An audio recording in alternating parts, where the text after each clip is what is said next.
Hello everyone, a very warm welcome to cam not mystery. सो आज हमारा 4th lecture है सॉल्यूशन चैप्टर का, क्लास 12th का। और अभी तक जितनी वीडियोस हमने डाली है, होप सो आप सभी को वो सारे लेक्चर्स अच्छे लगे होंगे और आपको समझ में आए होंगे। तो अभी तक हमने क्या करा था, हमने बेसिक कॉन्सेप्ट में हमने सॉल्यूशन क्या होते हैं, किस तरीके से बनते हैं, उस बारे में बात करी थी। फिर उसके बारे बाद हमने कंसंट्रेशन को लेके बात करी थी। कंसंट्रेशन में हमने mass percentage, volume percentage, mass by volume percentage, molarity and molality के बारे में बात कर ली थी।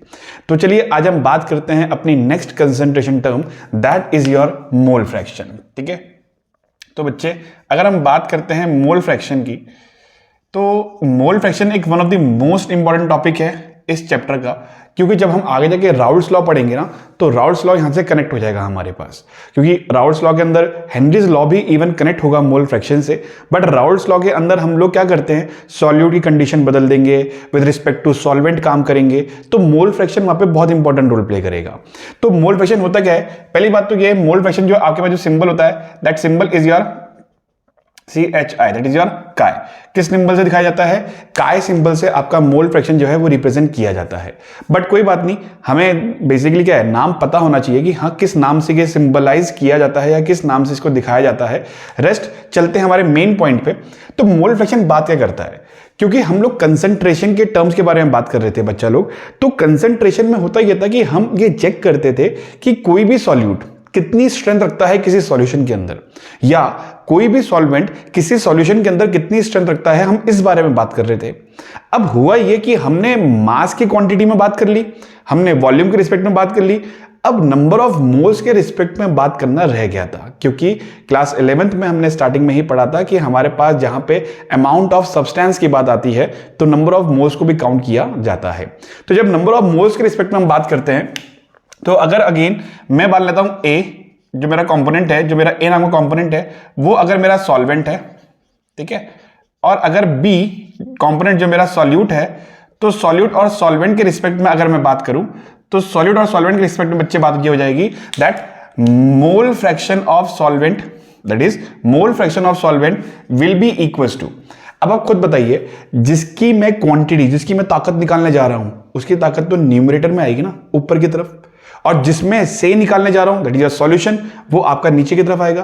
तो इसीलिए it will be your mole fraction, that mean number of moles of solvent divided by number of moles of solution, that is Na plus NB, जिसमें A क्या है, मेरा सॉल्वेंट है, B क्या है, मेरा सॉल्यूट है। तो सॉल्वेंट प्लस सॉल्यूट क्या बनाता है, सॉल्यूशन बनाता है। That mean number of moles of A plus number of moles of B is equal to number of moles of solution. ठीक है बच्चा लोग, तो Na प्लस NB क्या बना के देता है हमें, N solution, that mean number of moles of solution. तो आप इस फॉर्मूले को इस टाइप से भी लिख सकते हैं कि हमारे पास number of moles of solvent dissolve in number of moles of solution. समझ में आया? तो ये था हमारे पास मोल फ्रैक्शन का फॉर्मूला, किसके लिए, ये था हमारे पास हमारे सॉल्वेंट के लिए। अब it can be any component, मैं चाहूं तो उसको सॉल्यूट लिख सकता था या डायरेक्ट सॉल्वेंट लिख सकता था, पर क्योंकि हमने अपने टॉपिक को फिजिबल बनाया है, उसको आसान बनाया है, तो हमने A और B उसको नोटेशन देके काम कर दिया। चीजें समझ में आनी चाहिए ना बेटा। जब हमें चीजें समझ में आनी शुरू हो जाएगी, उसके बाद जब हम न्यूमेरिकल करेंगे, उसके अंदर तो हमें पता है तरीके, कौन सॉल्यूट है कौन सॉल्वेंट है, उसको जानने का तरीका तो हमें पता है। तो उसी हिसाब से अगर मैं यहां पे मोल फ्रैक्शन ऑफ सॉल्यूट लिखूंगा, तो it will be like number of moles of solute upon में number of moles of solution. और again you can write it like number of moles of solute, number of moles of solute, sorry, number of moles of solute upon में number of moles of solution, upon number of moles of solution. तो ये हो गया आपके पास mole fraction का formula, किसके respect में, ये हो गया आपके सॉल्यूट के रिस्पेक्ट में। ठीक है, तो इस तरीके से आपके पास मोल फ्रैक्शन काम करता है, जिसमें आपको अगेन किसके बारे में पता लगता है, कंसंट्रेशन और यू कैन से स्ट्रेंथ के बारे में आपको पता लगता है किसी भी सॉल्वेंट या किसी भी सॉल्यूट की किसी सॉल्यूशन के अंदर। अब इस पूरे टॉपिक में जो सबसे इंपॉर्टेंट बात है वो ये है बेटा लोग, कि हमारे पास अगर देखा जाए, ऐसा कहा जाता है कि हमारे पास अगर हमारा सॉल्यूशन होमोजीनियसली मिक्स्ड है, जो कि ऑब्वियसली बात है, क्योंकि अगर मैं सॉल्यूशन की बात कर रहा हूं, तो अगर हमारे पास वो चीज होमोजीनियसली मिक्स्ड है, एक मेरे पास होमोजीनियस मिक्सचर है, होमोजीनियस अगर मेरे पास एक मिक्सचर है, तो हमें एक कंडीशन दी गई है जो हमें अपने आगे की चीजों के लिए याद रखनी है। वो ये है that the sum of mole fractions, the sum of mole fraction of solute and solvent is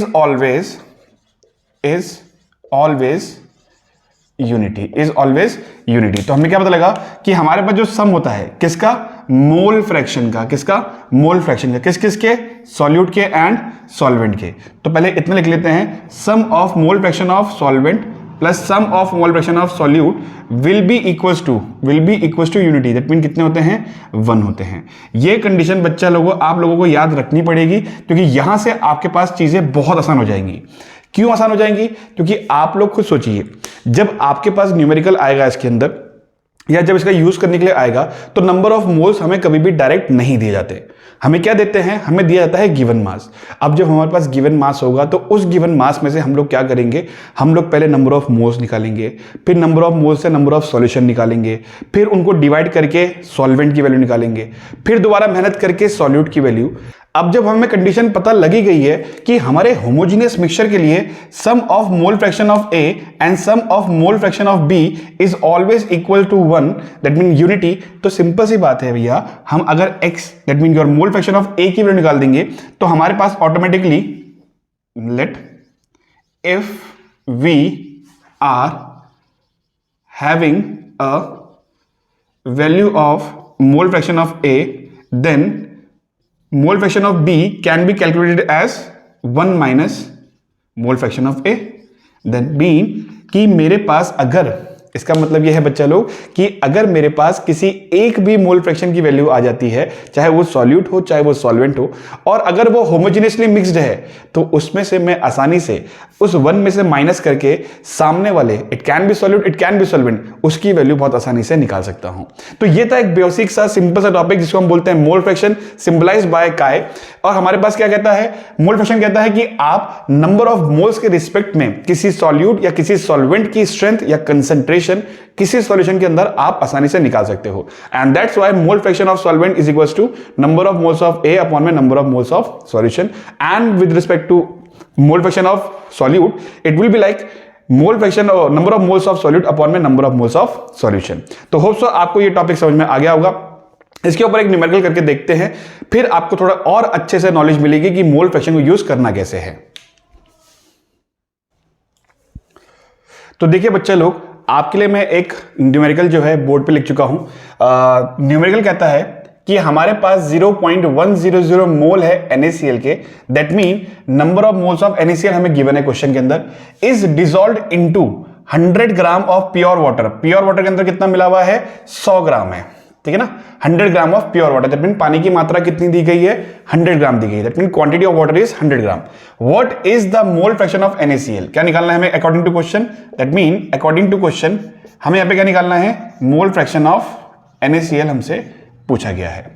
तो जैसा कि आपने क्वेश्चन में देख लिया होगा, क्वेश्चन में हमें NaCl के नंबर ऑफ मोल्स तो दे दिए उन्होंने, बस उसने हमसे क्या पूछ लिया, उसने हमसे ये पूछ लिया कि भैया हमें तो मोल फ्रैक्शन चाहिए NaCl का, नंबर ऑफ मोल्स तो मैं दे रहा हूं, पानी के नंबर ऑफ मोल्स नहीं दिए इसने। जब सबसे पहला टास्क ये है कि पानी के नंबर ऑफ मोल्स हम कैलकुलेट कर लेते हैं।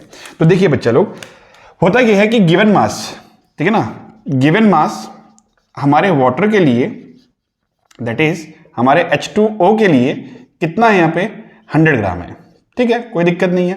हमारे H2O का मोलर मास कितना होगा, हमारे H2O का मोलर मास हो जाएगा भैया 18 ग्राम पर मोल, ठीक है ना भाई। H2O कितना हो जाएगा, 2 और 16 18, दैट मीन 18 ग्राम पर मोल।